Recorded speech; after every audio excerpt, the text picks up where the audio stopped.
Hey, welcome back, guys. Thank you for your support. I really appreciate all you guys' likes and subscribes. Please continue to like my stuff and subscribe, even if you don't like my stuff.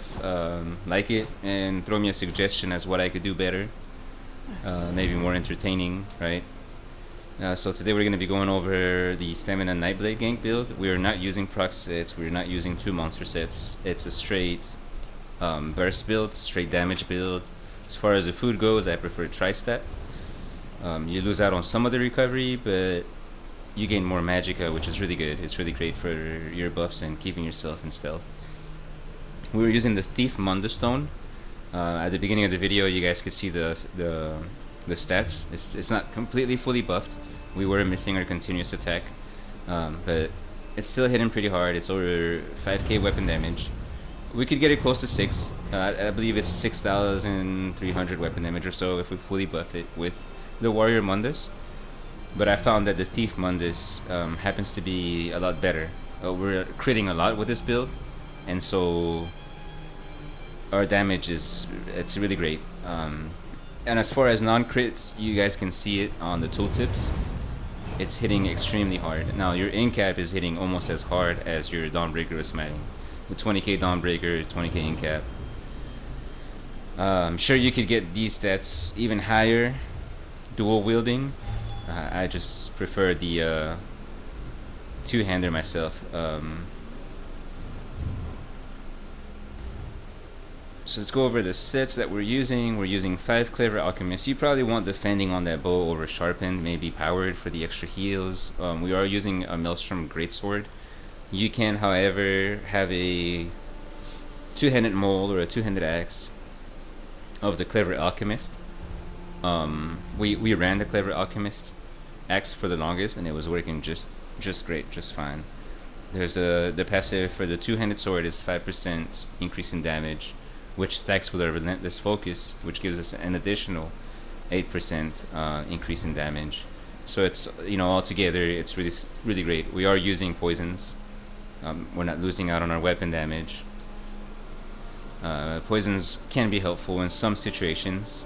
The second set we're using is the Automaton. So if you guys have Automaton weapons, you can run that instead of the Clever Alchemist weapons, or the Maelstrom weapons. And just mix and match, as long as you have the Automaton jewelry. And then you can basically mix and match everything else. So that way you guys can have 5 and 5. The way I have it set up this way though is I activate my Clever Alchemist on my back bar and switch over to my front bar. But I mean, like I said, you can have Clever Alchemist on the front. We're using a Veladreth shoulder. You could wear Kina Veladreth, but I'm thinking of switching over to Crags so we can have the additional penetration, because we are lacking a lot of penetration with this build. You guys are going to see on the CP also I don't have a lot of penetration. But it's still hitting extremely hard, and with some minor adjustments we can get it to hit even harder. One of the biggest things is, as a Stamina Nightblade, I guess, or a gank build, is since we're doing a lot of burst damage, I've been going a lot more divines than in pen. If I get caught, I get caught. If I'm too squishy, people will kill me. That's fine. I mean, I still enjoy the thrill of ganking. But it doesn't go down that easily. It's still pretty tanky build. You guys are gonna see it. Getting hit by multiple opponents.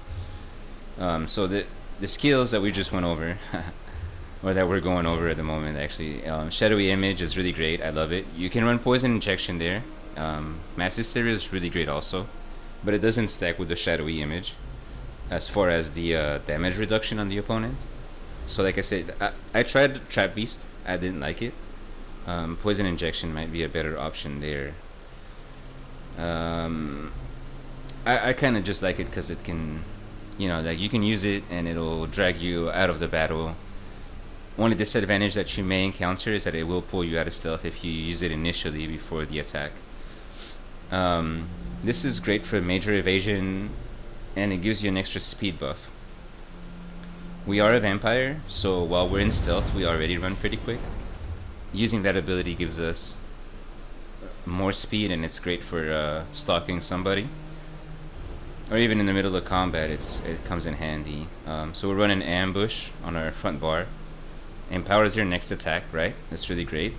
So you want to try to ambush and surprise attack in. Then you have the physical resistance reduction, and that's when you hit him with that Dawnbreaker. Or incap, you know, whatever you want to run. We're running Rally Reverse Slice for Execute. Expert Hunter. Now Expert Hunter I'm basically only using for the weapon critical rating, so we can get that as high as we can get it. It's not doing anything. I occasionally use it to pull enemies out of stealth, but it's mainly for that critical rating. Like I said though, I'll probably be making a few more adjustments to the CP. Let's go over that, and I can show you guys what I'm talking about. I feel like we are missing some penetration, and that's why. But I mean, it's hitting hard anyway. So Siphoner, we have 25 points. Warlord, we have 40 points.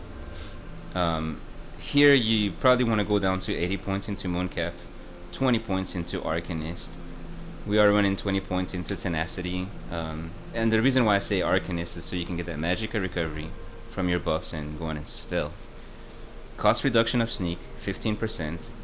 That adds on to you being a vampire also, so you're not using so much stamina crawling around.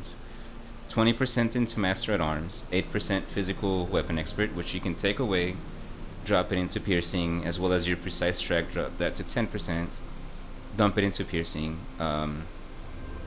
I'm going to be trying that. I'll let you guys know how that goes. So far, this right here is hitting extremely hard, and it's working out really good.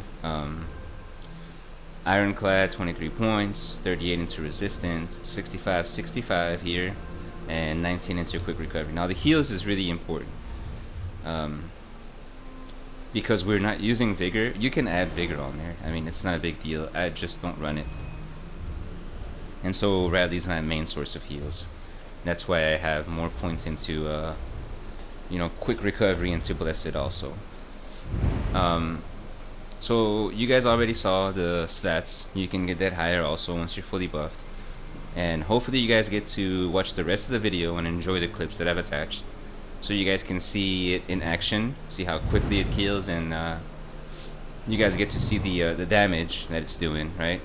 Here you can see the heal. Excellent heal right there. Anyways, we're gonna go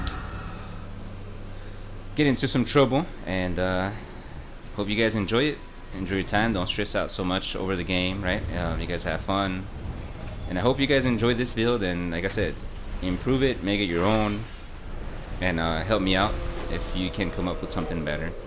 All right, you guys enjoy it. Keep liking my stuff, and I appreciate your support. Thank you very much.